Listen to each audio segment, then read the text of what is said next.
Welcome back to Joe Stunner Boxing. Now, by now, you will probably know that the New York Times carried a report regarding the Saudi Arabian Public Investment Fund and their supposed very, very ambitious and audacious potential bid to take over boxing internationally.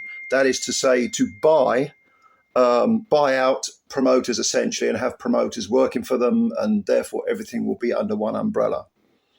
Okay. Now, a lot of people have said, won't this be great? Because, look at the 5 versus 5 and look how Turkey El-Sheikh got Warren and Hearn together, and maybe you can do the same with Top Rank and Golden Boy and blah, blah, blah, blah. Look, this would be horrendous for boxing. Horrendous for boxing. Let me explain why. The last thing you need is a dictatorship anywhere, all right? The last thing you need is one person or one entity, one private interest controlling everything and everyone else being beholden to their whims. Without competition, fighters have no bargaining power, because if everything's under one umbrella, the ruling body, the person in charge, the whatever it is, in this case, it would be the Public Investment Fund, the PIF, they would be able to say, you're fighting so-and-so, you're fighting them on this date, and you're getting paid this much. Well, I don't think that's a very fair purse. Piss off then. You've got nowhere else to go. I'm the governor, I'm in charge, you'll take what you're bloody well given. Now, where have we seen this before? How about UFC?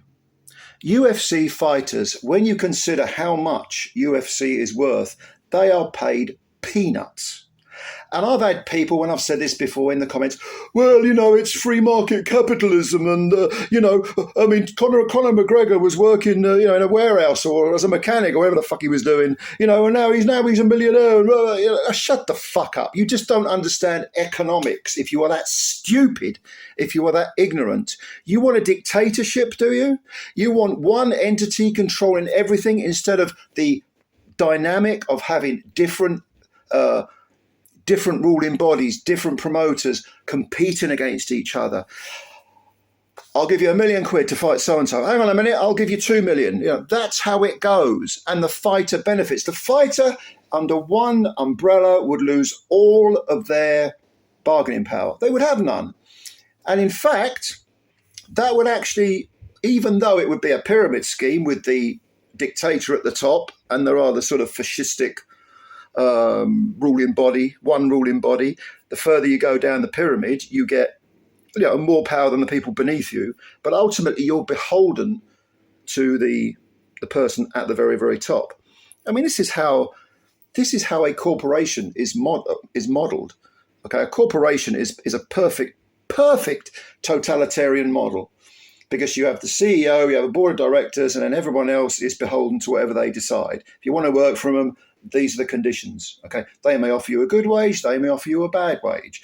They may offer you good work conditions, sick pay, holiday pay. They may not do that. We've all been there. Anyone who's had a 9-to-5 job, some conditions are good, some are bad. My current job, the pay's pretty good, but the sick pay's crap. My previous job, I was getting less. It wasn't bad pay, but a lot more work, but I did get good sick pay. So you balance things out if you're an employee, but ultimately you're renting yourself out. And without the ability to have choices, to have some sort of bargaining power, you take crumbs off the banquet table, just like UFC. And Dana White, what a disgusting individual. I mean, trying to peddle this idea of, I don't even want to go there. He's fucking, I can't stand the guy. And, Warren and Hearn, and, they may come across as being good buddies now because the money's flying around, the Saudi money's flying around.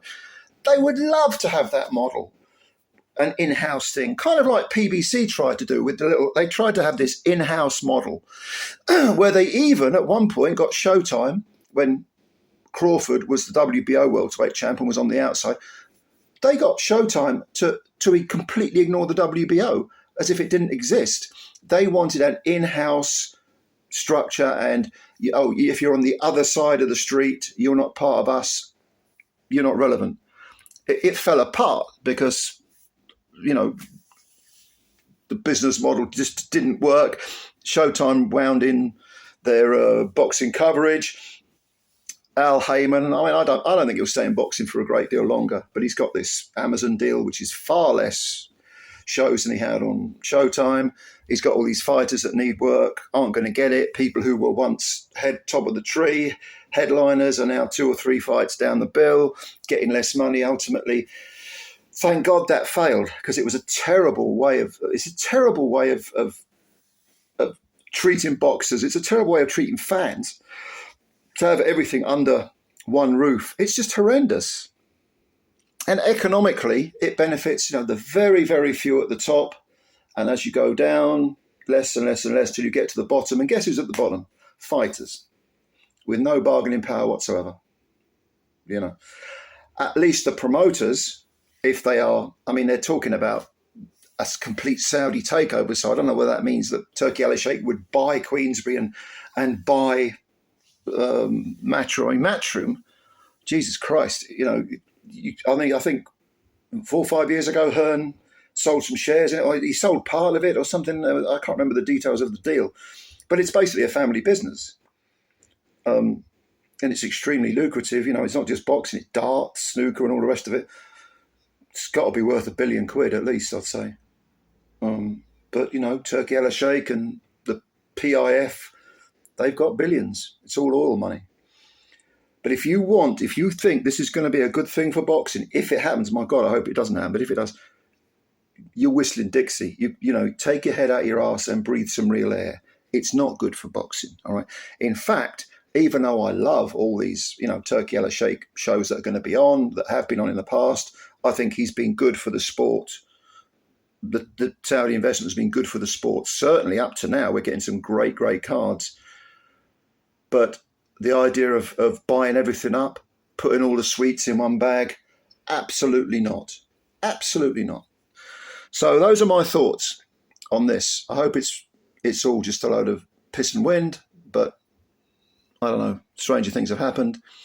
Another example, of course, would be, when in the 1980s, when Don King had most of the heavyweights. Look at all those awful heavyweight fights, like Witherspoon versus Tubbs was dreadfully boring, and Greg Page wasted his talent, and there were all these heavyweights floating around. It took Mike Tyson to come along as an outsider and mop it all up and inject a bit of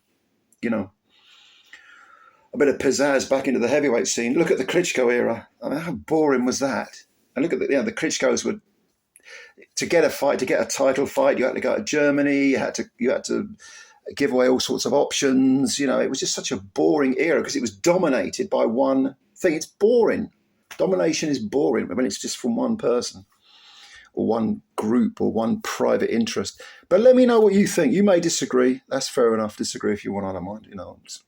If you disagree with me, as long as you're respectful, I'll reply to you. I'll read your comment. You're entitled to your opinion. Thank you for watching this video. Anyway, please subscribe to the channel if you're new, and please hit the like button as well, because apparently it matters if you hit the like button. It's an algorithm, apparently, I'm told by one of my subscribers. Thank you for that, whoever you are. Anyway, I'll catch you later. Looking forward to reading what you've got to say. Bye for now.